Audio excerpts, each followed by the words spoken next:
The wind came down from the high country like a thing with teeth. It worried the fence posts until they creaked. It pushed snow into the cracks of the road and packed it hard as salt. It swept across the open prairie and made the whole world look empty, empty and white and merciless. In the last light of day, a woman stumbled along that road as if she did not belong to it. Her hair, black and long, clung to her cheeks in wet strands. Her shawl was thin, and it had been torn on something sharp. Under it, her clothes were old, and they had been worn by hunger more than by time. Each step she took looked like a decision that cost her something. She was Apache. Even in the storm, even under dirt and snow, that truth remained in her cheekbones, in the steady shape of her mouth, in the way her eyes stayed open when pain would have begged them closed. She had the look of someone who had learned to keep going when there was no good reason to. But there was blood on her sleeve, dark, thick stains where the cold had tried to freeze it. Her left hand pressed against her side as if she could hold herself together by force alone. She stopped, swayed, and looked ahead. Far down the road, barely visible through the blowing white, a light burned in the distance, a small, steady candle of yellow in a world that had gone gray. A ranch house, a place where someone might be warm. Her lips parted. No sound came at first. The wind stole everything. Then she tried again, and this time a broken whisper escaped her throat. "Please." The word vanished the moment it left her mouth. She took 2 more steps. Her knees buckled, and she called herself against a drift. Snow pressed into her palms. Her breath came out in shallow clouds, thin as smoke. Behind her, the sky darkened. Night was coming fast. Night always came fast out here, and night did not ask who deserved to live. The woman tried to stand again. Her legs shook as if they belonged to someone else.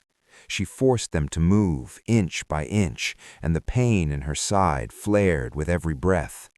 Somewhere in that pain was a memory, running, falling, being dragged, the sound of men arguing, the laughter that followed. She tried not to see it. She tried to keep her mind on the light. When she reached the yard, she was no longer walking so much as drifting forward. The ranch house was a low, weathered building with a porch that had seen too many winters. A lantern hung near the door, swinging slightly in the wind. Warmth leaked out through the cracks, the way kindness sometimes leaked out of a place without meaning to. She reached the first step and put her hand on the porch rail. The wood was rimed with ice. Her fingers, stiff and numb, barely curled around it. Then she knocked. It was not a strong knock. It was not even a proper knock. It was the sound of knuckles brushing wood, a small, weak sound that the storm almost swallowed. Inside, the ranch house was quiet for a long moment. Then a chair scraped. Boots crossed a floor. The latch moved. The door opened. A man stood there, framed by lamplight. He was broad-shouldered, not young, not old enough to be done with life. His hair was dark, with streaks of gray at the temples. A short beard shadowed his jaw, the kind that came from not caring to shave, not from trying to look any particular way. His shirt was plain. His hands were rough. His eyes were tired. He had the look of someone who had spent years with the land and very little time with people.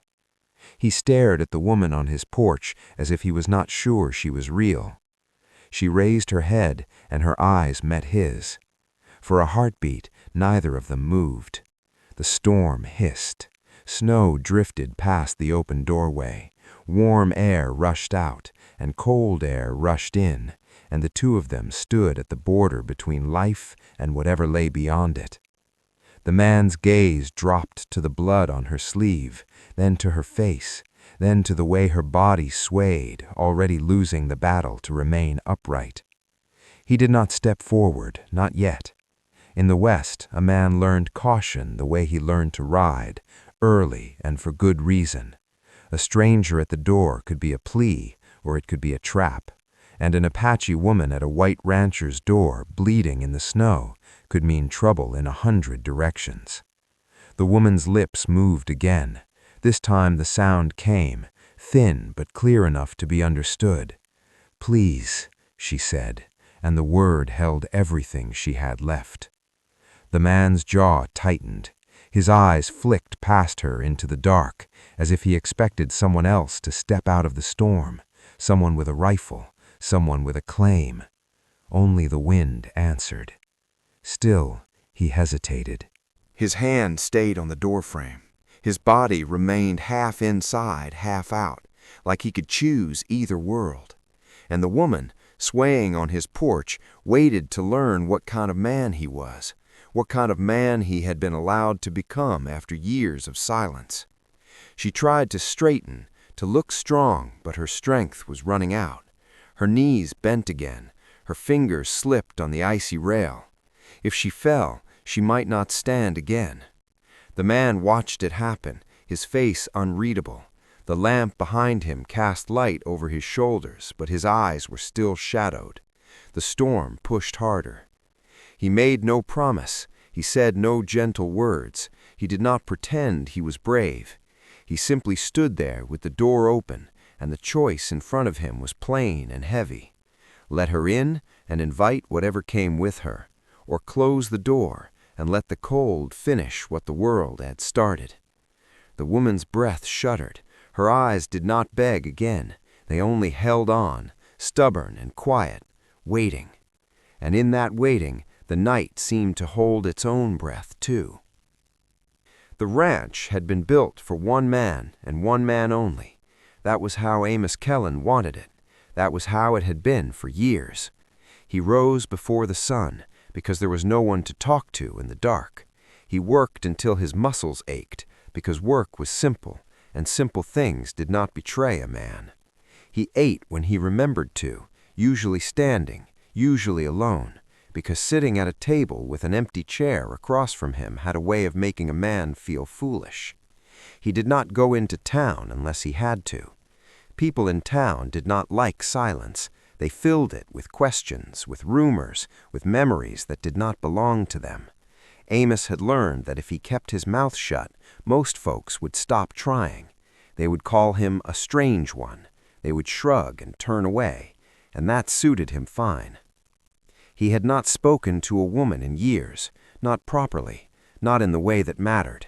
Once, long ago, there had been a wife, a small thing, light on her feet, always humming as she moved around the cabin. Once, long ago, there had been laughter that rose from the kitchen and warm hands that touched his arm as if he belonged to the world. But the West did not care what a man wanted. Illness came one winter like a slow thief. Fever, coughing, a body growing weaker day by day. Amos did what he could. He rode through snow to fetch a doctor who could do little more than shake his head. He brought water. He brought blankets. He prayed in a way he had not prayed since he was a boy. The prayers did not change anything. After she was gone, the cabin seemed too large. The silence seemed too loud. At first, Amos tried to fill it. He talked to the horses, to the dog, to the wind. He spoke out loud just to prove his voice still existed, but the words felt strange. They felt like clothes that no longer fit. So he stopped. Years passed. His ranch grew rougher around the edges, the way a man grew rougher when no one was around to soften him. He fixed what needed fixing. He let other things go. He mended fences and ignored paint. He kept the livestock alive and kept his own heart quiet. There were moments, of course, moments when the loneliness rose like a tide, a Sunday morning when the sky was too blue and the world looked too beautiful for one man to witness alone, a winter night when the fire burned low and the cabin creaked as if it was settling into the earth. In those moments, he would sit in the dark and let the feeling wash over him without fighting it. Then he would stand up and go back to work. That was how he survived. That was how he lived. On the day the woman came to his door, Amos had been mending a broken hinge on the barn. The wind had started early, and the clouds had rolled in thick. His horse shifted impatiently in the corral, sensing the storm. The dog, an old yellow mutt with a scar on his ear, had stayed close to Amos's boots, tail low. Amos had looked up at the sky and felt the old warning in his bones. A hard night was coming. He finished his work. He brought the animals in. He checked the shutters on the house. He carried in extra firewood, stacking it by the hearth with the steady, practiced motions of a man who did not leave survival to chance. Then he ate a simple meal: beans, bread, coffee gone lukewarm before he remembered to drink it. He sat alone at the table for a moment, staring at the grain of the wood. Sometimes he imagined a voice across from him. Not a real voice, not anymore, just the memory of warmth, a presence. He had learned not to do that too often. It made the silence sharper when he stopped. He stood, rinsed his tin plate, and set it to dry. Then he moved to the chair by the fire, where he usually sat and listened to the wind scrape at the world outside. That was when the knock came. A small sound, easy to miss, but the dog's head lifted, his ears perked. Amos froze. No one knocked on his door, not in a storm like this, not at this hour. He listened, the wind, the creak of the porch rail. Then, softer, a second knock, weaker than the first. Amos rose slowly. His hand went, without thinking, to the rifle that leaned against the wall. Not because he wanted to hurt anyone, but because the West taught a man to be ready. Ready for wolves, ready for thieves, ready for trouble that walked like a person. He crossed the room and opened the door. And there she was, Apache, wounded, standing on his porch like a question he had not asked for. In the flicker of the lantern, Amos saw the truth of her condition. She was cold, she was hungry, she was barely standing, and she was alone. Alone. That word struck him with a strange force, as if it had been waiting in the air for years and suddenly found a place to land. Amos looked past her into the darkness, searching for shapes, for movement, for the glint of a rifle barrel. Nothing, only storm. He looked back at her. She said, "Please," and it was not a demand. It was not even hope. It was simple survival. Amos felt something tighten in his chest, not pity, something older, something like the part of him that had not died with the laughter in this house. He could close the door. He could do what most men would do. He could tell himself it was not his problem. He could say out loud what the West said every day: a man cannot save everyone. He could do that, and maybe he would live his quiet life tomorrow. Maybe the storm would pass.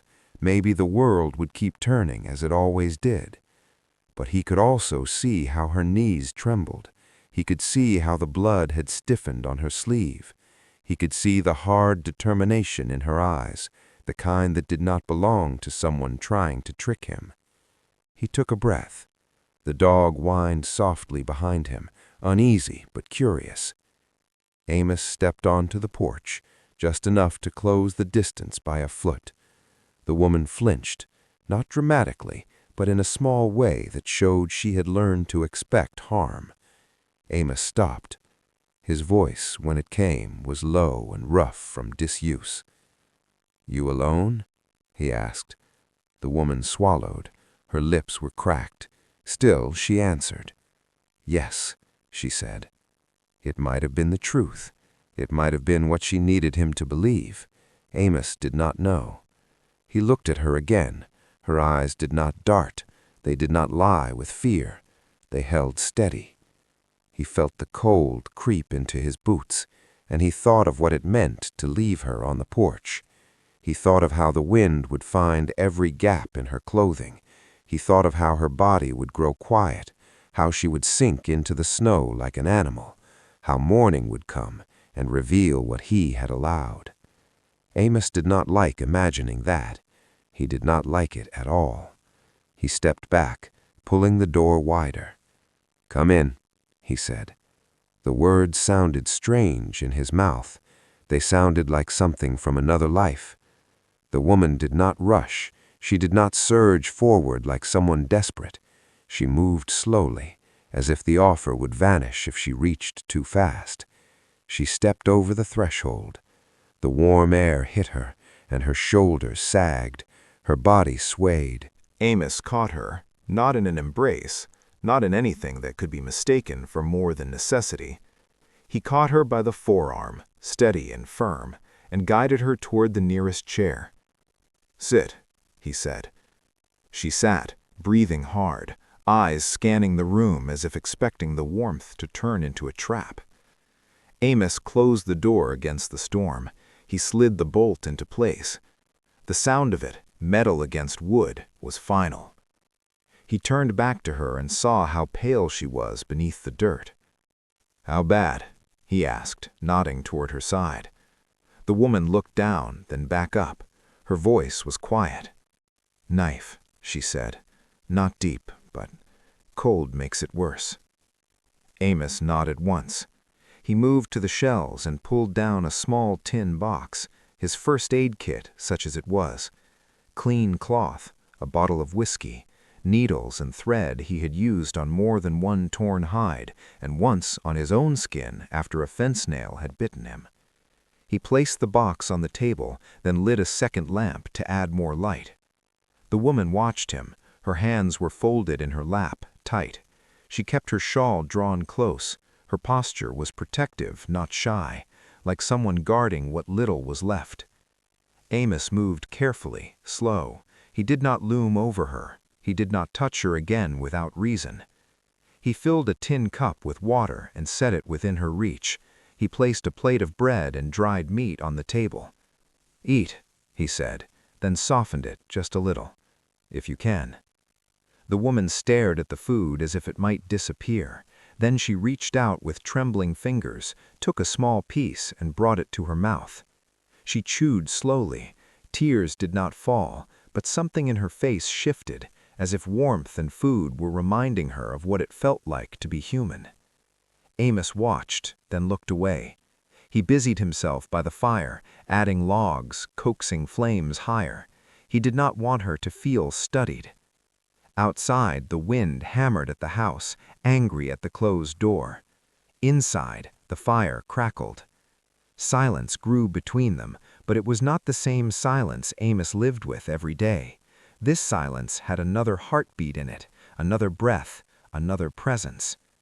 The woman finished a few bites and then stopped, as if her body did not trust that more was allowed. Amos returned to the table and set the whiskey bottle down. "I need to see the wound," he said. Her eyes narrowed slightly, not with suspicion, but with the instinct to protect herself. He held her gaze without pushing. "I won't do more than clean it. If it's worse than you think, you'll need it tended proper." There were no doctors near here. Amos knew it, and she likely did too. Still, he said it because some truths needed speaking. The woman hesitated, then slowly loosened her shawl. She did not uncover more than needed. She lifted the cloth of her shirt at her side just enough to reveal a slice of red beneath. It was a knife wound, as she said, not deep, but angry, with dried blood around the edges. The skin around it was pale and tight from cold. Amos drew in a breath through his nose. He had seen worse, but he had also seen small wounds turn deadly when infection crept in. Out here, a little blood could become a grave. He dipped cloth in whiskey and began to clean it with careful hands. The woman hissed softly, her fingers clenched. Amos did not apologize in a grand way. He did not soothe with words he did not have. He simply worked gently as a man with rough hands could. When the wound was clean, he pressed a fresh cloth against it and wrapped it with a strip of fabric torn from an old shirt. "Keep it dry," he said. She nodded. He stepped back, giving her space again.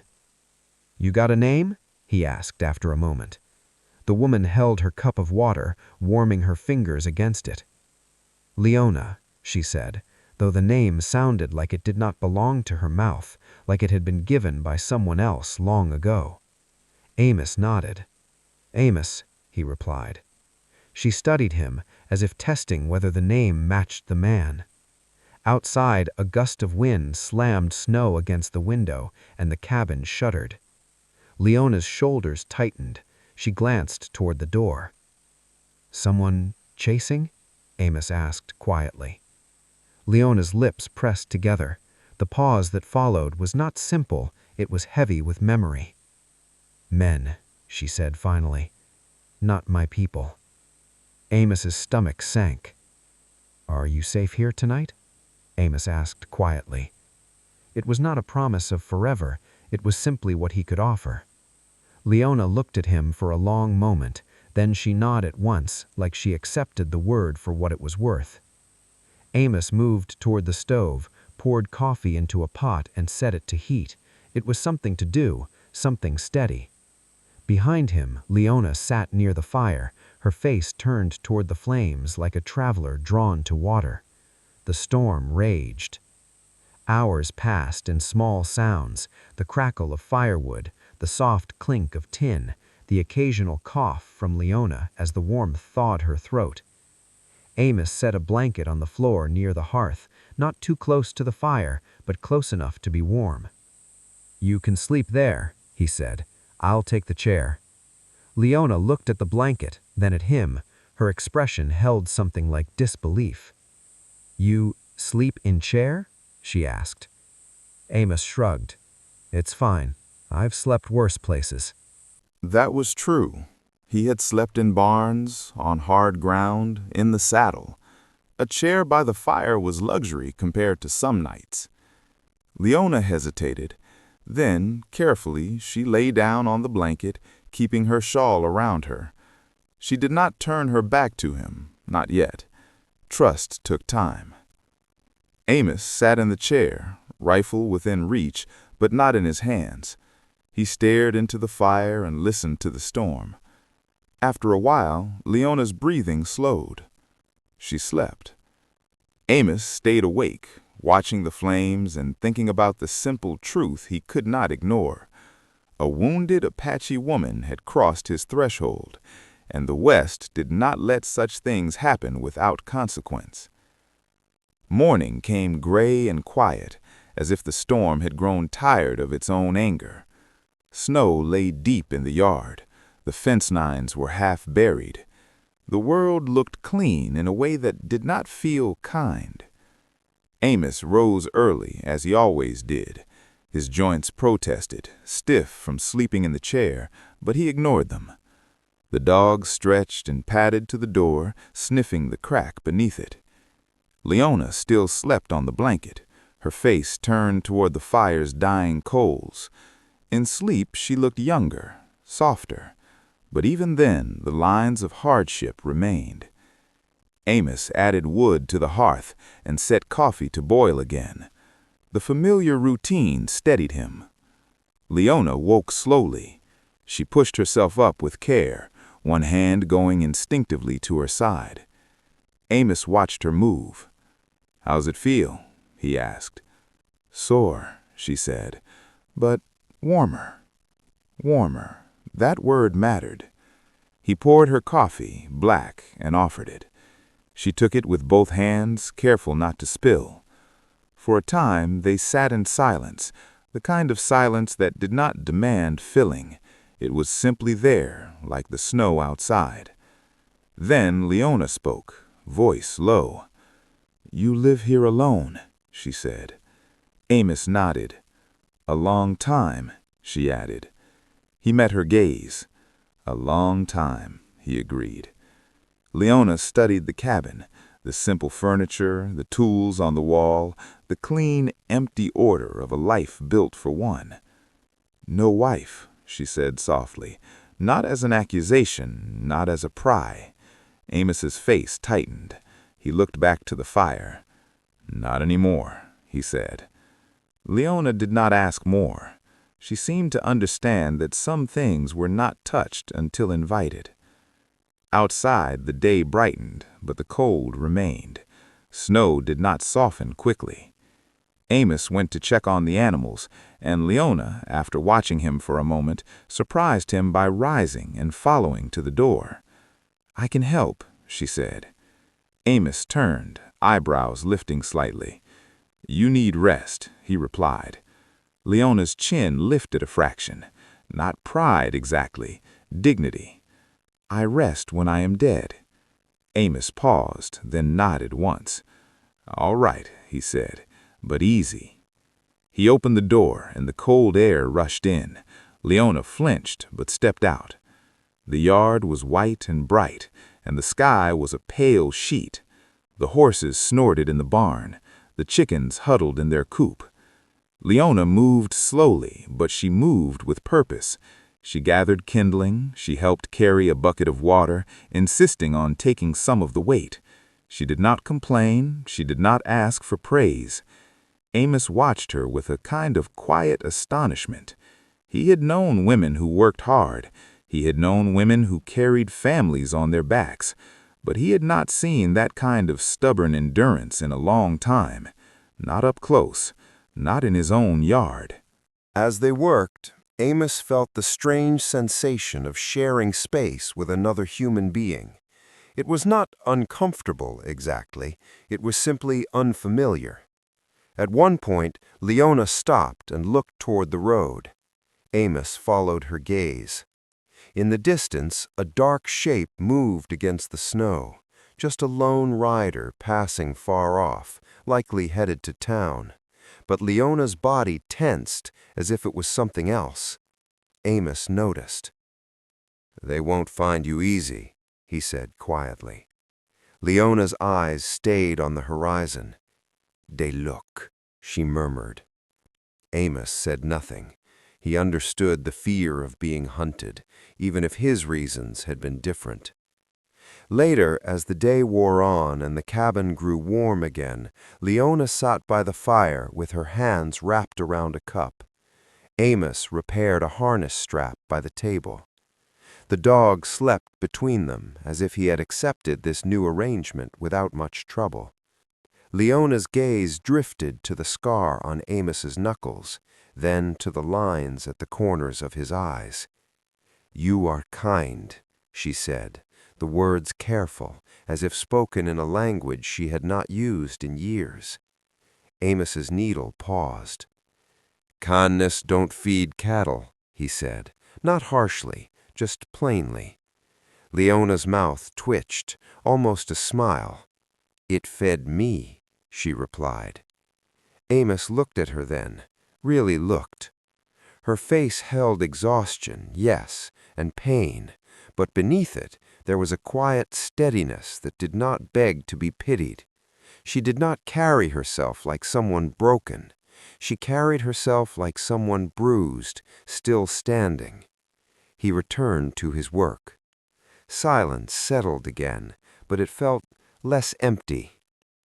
As evening approached, the sky bruised purple over the snow. The wind had calmed, leaving a deep hush outside, the kind of hush that made a man feel exposed. Amos ate and offered Leona more. This time she ate a little more freely, though still slow.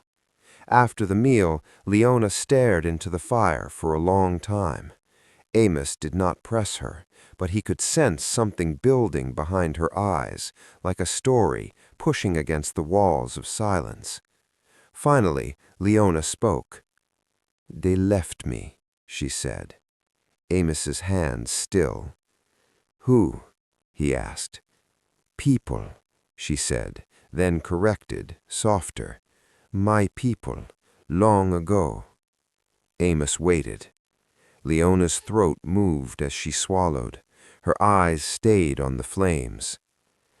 "In the bad years," she murmured, "when food was thin, when fear was thick, there was sickness, there was hunger, men argued, women cried, children quiet." Her words came slowly, like stones placed one by one. "I was young," Leona continued. "My father was gone. My mother died. I had no one to speak for me. Amos listened, as still as the chair beneath him. They said I was trouble. They said my mother's spirit followed me. They said my presence brought bad luck. They said it is better to leave one than lose many. Her fingers tightened around her cup until her knuckles whitened. They did not kill me. They just did not turn back. The fire popped softly. Amos felt a dull ache in his chest, not because he understood her exact pain, but because he recognized the shape of it, being left behind by the people who were supposed to hold you. Leona breathed in, shaky. I walked, she said. I walked until my feet bled. I ate roots. I drank dirty water. I slept in places where wolves watched me. I learned the world can be cold, hunger, silence, abandonment. Cold, hunger, silence, abandonment. She said the words as if they were old companions. I found other camps, not mine. Some gave a little food. Some threw stones. Some men looked at me like I was not a person. Her voice went flatter, as if she was stepping away from the memory to survive it. I learned to keep my eyes down. I learned to keep my mouth closed. I learned to run. Amos's jaw clenched. He did not like where the story was going, but he let her lead it. Then the traders came, Leona said, and her voice tightened again. Men who offer cloth, men who offer sugar, men who say they help, but they take more than they give. She paused, and in the pause was a silence that felt heavy. They wanted me, she said softly, not as wife, not as family, as thing. Amos stared into the fire, his hands closed into fists. Leona's lips trembled slightly. She blinked, once, twice, as if holding back tears that did not want to be seen. They kept me moving, place to place, always cold, always hunger, always watching my back. She touched her bandage unconsciously. Last week, she continued, they fought. 2 men fought over money, over me. One grabbed knife. I ran when they were shouting. The knife caught me here, not deep, but it bled. And the cold makes everything slow. Amos nodded, grim. I walked, Leona said again. I walked until the world became white and my legs became stone. I saw the light here. I knocked. I thought if the door closed, that would be the end. She looked down. And you did not close it, she finished. Amos sat with that for a moment, letting it settle. He thought of all the times he had believed his life was done, not from danger, but from loneliness. He thought of how quiet his cabin had been, how he had accepted that quiet like a sentence. And now, in that same cabin, a woman sat by his fire, wounded, exhausted, still alive. Amos spoke slowly. You can stay till you're strong, he said. Then we'll figure what comes next. Leona's gaze lifted, cautious. Why? She asked. It was a simple question, but it held suspicion, fear, hope, and disbelief all at once. Amos had no fine answer. He did not dress it up. Because it's cold out there, he said, and because you're hurt, and because a man ought not let someone die on his porch. Leona stared at him for a long time, as if she was memorizing the shape of his words. Then she nodded once, slow. Outside, night settled over the snow, quiet and deep. Inside, the fire burned steady. Days passed. The storm moved on, but winter remained. The ranch woke each morning under a new layer of frost. Amos and Leona fell into a careful rhythm. It was not the easy rhythm of family, not yet. It was the cautious rhythm of two people who had been alone in different ways and were learning, slowly, how to share space without harm. Leona's wound healed little by little. Amos changed the bandage, always with the same steady restraint.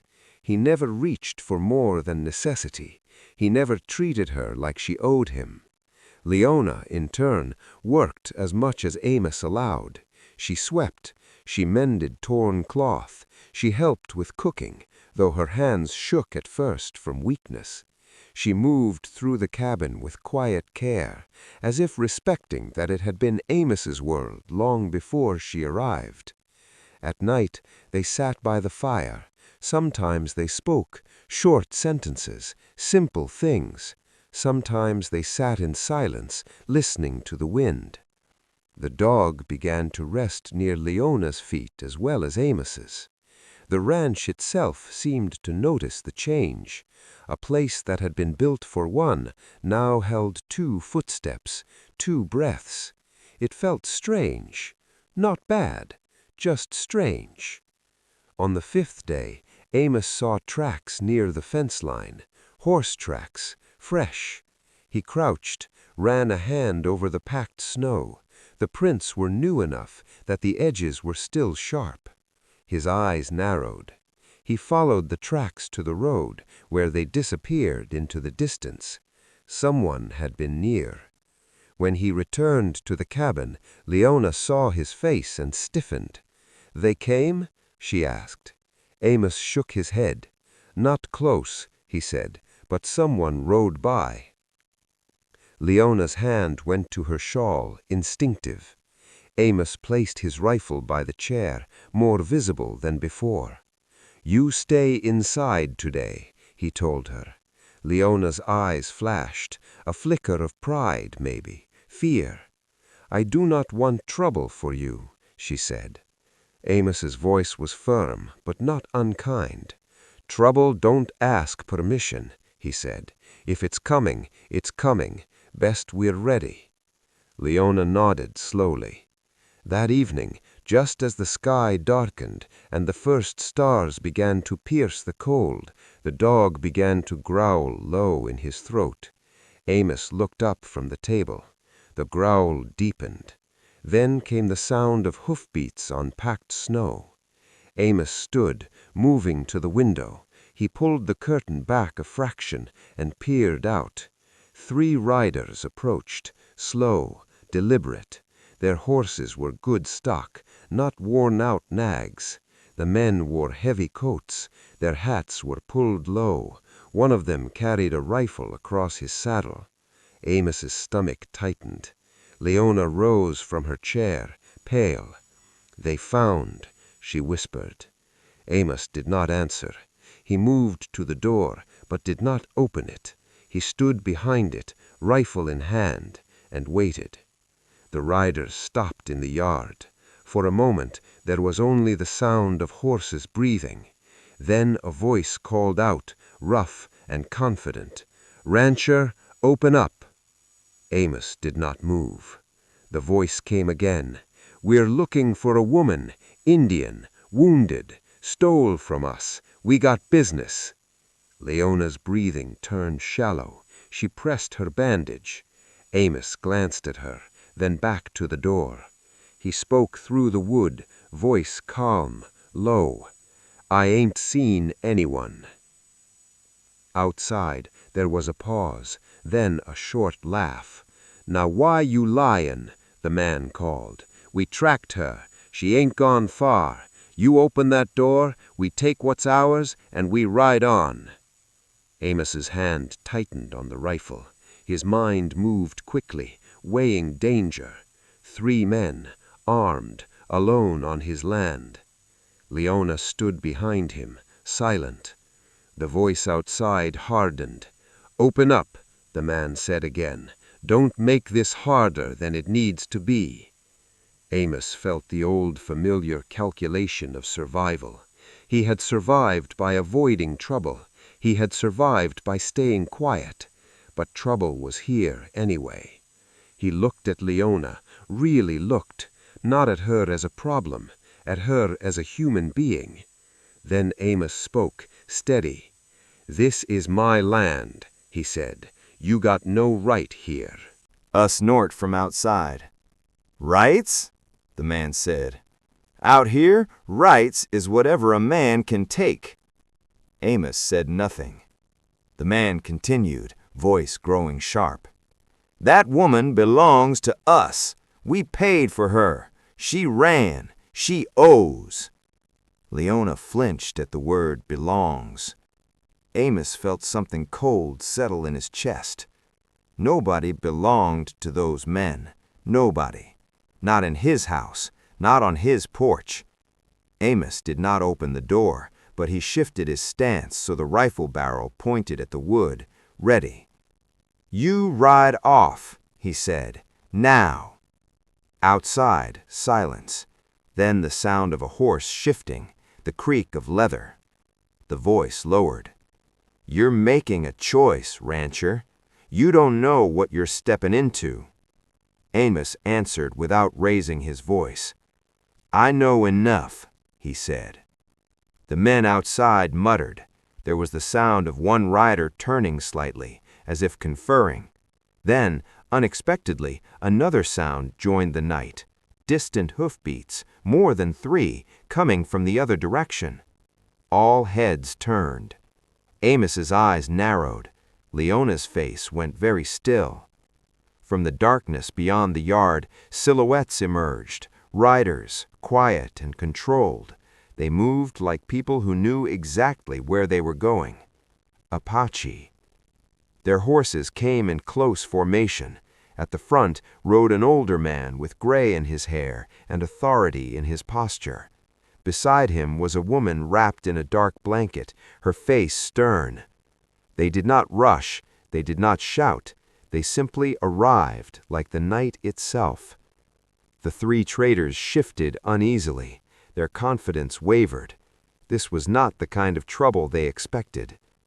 The older Apache man raised a hand slightly, and his riders stopped. He looked at the traders first, eyes sharp, assessing. Then he looked at Amos's house, and then, finally, his gaze settled on the door. Amos felt the weight of that gaze through the wood.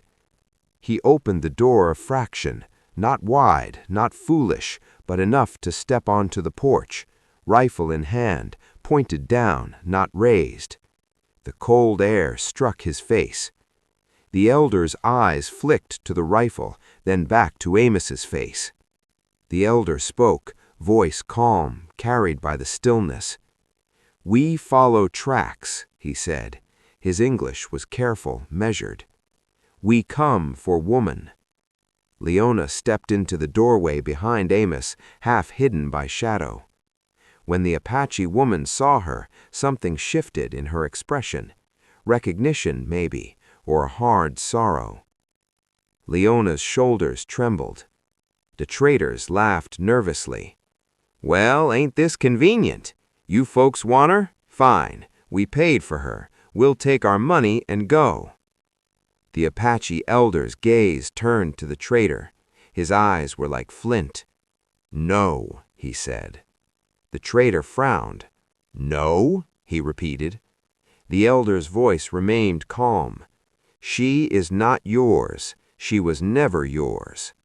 The trader spat into the snow. "Listen, old man." Before he could finish, the Apache riders shifted, rifles lifting just enough to show intent without firing. The trader stopped talking. The air tightened. Amos stood very still, feeling the moment balance on a knife edge. The elder spoke again, addressing Amos now. "You took her in," he said. Amos did not deny it. "She came to my door, wounded, cold. I didn't put that wound on her." The elder studied him. Then he nodded once, as if marking something in his mind. The Apache woman beside him spoke, her voice stern. "In old days, when someone saves life, there is law, sacred law. Amos's brow furrowed. "I don't know your laws," he said quietly. "I just know a person shouldn't die in the snow."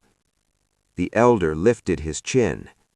"Our law is old, older than these fences, older than these men who trade in humans." The trader scoffed, but the sound was weak now. The elder continued, speaking slowly, so Amos would understand. "A life saved makes a bond, not ownership, responsibility, protection, honor." Amos felt a tightness in his throat. He glanced back at Leona. She stood in the doorway, eyes wide, caught between fear and something else, something like the faint, cautious shape of belonging. The Apache woman's gaze sharpened as she looked at Leona. "Our people left you," she said, blunt as winter. "That was shame. That was fear." Leona's face tightened, as if bracing for a blow. The Apache woman's voice lowered a fraction. "But you lived," she said. "You endured. You returned to the world." The elder lifted a hand, signaling quiet, then spoke to Amos again. "You sheltered her," he said. "You treated her wound. You gave warmth. You did not take advantage." Amos did not respond. He did not know what to say to a judgment like that. The elder's eyes held his.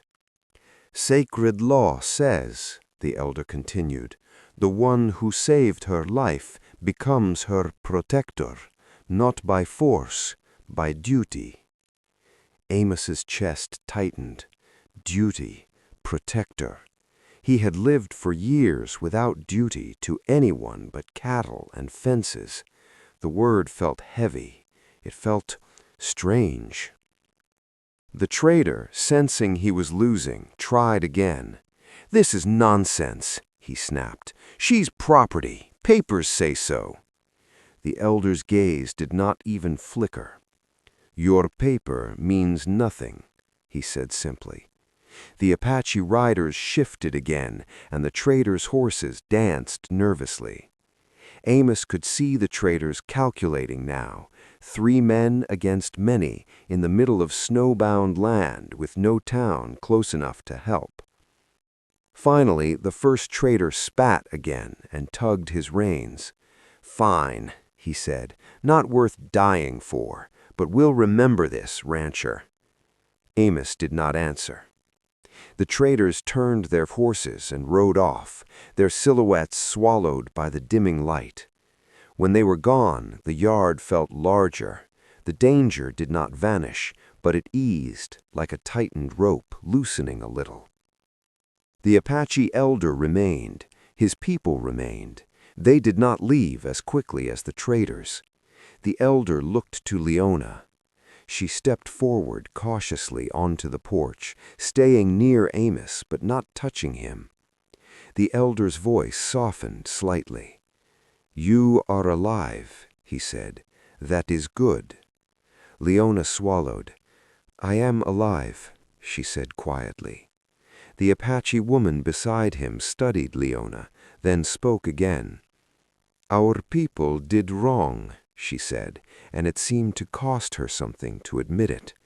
"We were afraid. We were hungry. We were foolish." Leona's eyes glistened. She blinked hard. The elder turned back to Amos. "You did not ask for this," he said. "No," he said.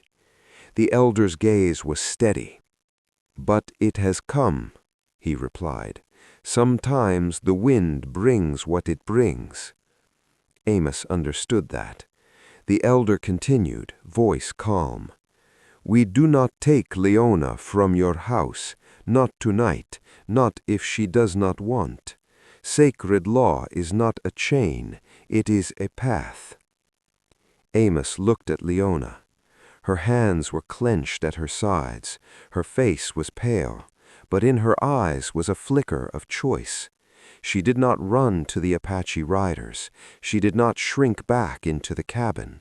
She stood where she stood, between worlds, and breathed. The elder nodded as if he saw her decision. "Tomorrow," he said, "we speak again. We do this with respect." He lifted his hand, and his riders turned their horses. Before leaving, the Apache woman looked at Leona one last time. "You were left," she said, voice quiet now, "but you are not nothing." Then she rode away with the others, their horses moving like shadows across snow. Silence returned. Amos and Leona stood on the porch in the cold, watching the darkness swallow the last of the riders. Finally, Amos spoke, voice low. "You all right?" he asked. Leona's breath shook. "I do not know," she said honestly. Amos nodded. He understood that, too. They went back inside, closing the door against the night. The fire still burned, the cabin still held warmth, but something had changed. The world outside had noticed Leona's presence. It had followed her to Amos's door, and now, by some old law Amos had never asked for, that door had become more than a doorway. It had become a line. On one side was the life Amos had lived, silent, solitary, safe in its loneliness. On the other side was something else, responsibility, protection, a bond forged not by desire, but by survival and dignity. Amos sat by the fire that night, listening to the wind. Leona lay on the blanket again, but this time she turned her face toward the room, toward him, as if the cabin itself had become less frightening. Neither of them slept quickly. In the slow hours, Amos thought about the elder's words, not ownership, responsibility, protection, honor. He had not spoken to a woman in years, not in a way that mattered, and now, suddenly, a woman's life had woven itself into his. Leona stared at the firelight and thought about being left, being taken, being chased. She thought about the door opening, about warmth, about a man who did not touch her except to steady her from falling. Outside, the winter held the land in its grip. Inside, two wounded lives sat close to the same fire, learning, slowly, that the cold was not the only truth in the world. In the days that followed, the Apache elder returned, alone this time, on a gray morning when the sky looked like it might snow again. Amos met him in the yard, rifle not in hand, but still nearby. Leona stood in the doorway, watching. The elder dismounted and nodded. "We speak," he said. Amos nodded back. They spoke with few words at first, about the traders, about the tracks, about safety. Then the elder spoke of the law again, slower, clearer. "The bond is duty," he said. "If you accept, you protect her from those men. You help her heal. You do not shame her. You do not treat her as prize." Amos's gaze did not waver. "I didn't," he said. The elder nodded. "And she," he continued, glancing toward Leona, "chooses whether to stay. No one forces her." Leona stepped forward then, slowly, until she stood on the porch edge. Her voice was quiet, but it carried. "I choose," she said, and paused, as if tasting the freedom of that word. "I choose to stay, for now." The elder watched her with a long, searching look. Then he nodded once. "That is enough," he said. He turned to Amos. "You are a man of few words," he said. Amos almost smiled, almost. "Words don't mend fences," he replied. The elder's mouth twitched, something like amusement.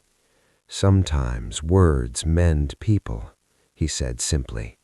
Then he reached into his saddlebag and pulled out a small bundle, dried herbs, clean cloth, a salve that smelled sharp and earthy. "For wound," he said, offering it.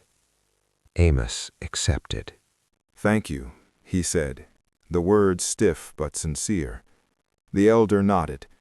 Before mounting again, he looked at Amos one last time. "Kindness is not weakness," he said. "Out here it is courage." Then he rode away, leaving Amos and Leona in the quiet yard. Spring did not come quickly. Winter lingered like an old grief. But the days lengthened, and the worst storms passed. Leona grew stronger. The color returned to her face. Her steps became steadier. She laughed once, only a small sound, startled out of her when the dog did something foolish, and then she looked as if she could not believe the sound had come from her. Amos heard it and felt something loosen inside him. He did not reach for her. He did not speak of love. Love was a word too large for what they were building. What they were building was quieter. It was trust. It was routine shared without fear. It was a cup of coffee set on the table without thinking. 2 cups now, not 1. It was Amos standing at the door when Leona stepped outside, not to watch her like a guard, but to make sure the world did not reach for her again. Sometimes at night, Leona spoke in fragments about her past, and Amos listened without trying to fix what could not be fixed. He learned that listening was its own kind of shelter. Sometimes Amos spoke too, small things, memories of his wife, of laughter that once lived in this cabin. Leona did not try to replace it. She only held space for it, the way a person holds space near a fire, careful not to smother it. There were still dangers. A rider on the road. "Thank you," he said, the words stiff but sincere. The elder nodded. Before mounting again, he looked at Amos one last time. "Kindness is not weakness," he said. "Out here it is courage." Then he rode away, leaving Amos and Leona in the quiet yard. Spring did not come quickly. Winter lingered like an old grief. But the days lengthened, and the worst storms passed. Leona grew stronger. The color returned to her face. Her steps became steadier. She laughed once, only a small sound, startled out of her when the dog did something foolish, and then she looked as if she could not believe the sound had come from her. Amos heard it and felt something loosen inside him. He did not reach for her. He did not speak of love. Love was a word too large for what they were building. What they were building was quieter. It was trust. It was routine shared without fear. It was a cup of coffee set on the table without thinking. 2 cups now, not 1. It was Amos standing at the door when Leona stepped outside, not to watch her like a guard, but to make sure the world did not reach for her again. Sometimes at night, Leona spoke in fragments about her past, and Amos listened without trying to fix what could not be fixed. He learned that listening was its own kind of shelter. Sometimes Amos spoke too, small things, memories of his wife, of laughter that once lived in this cabin. Leona did not try to replace it.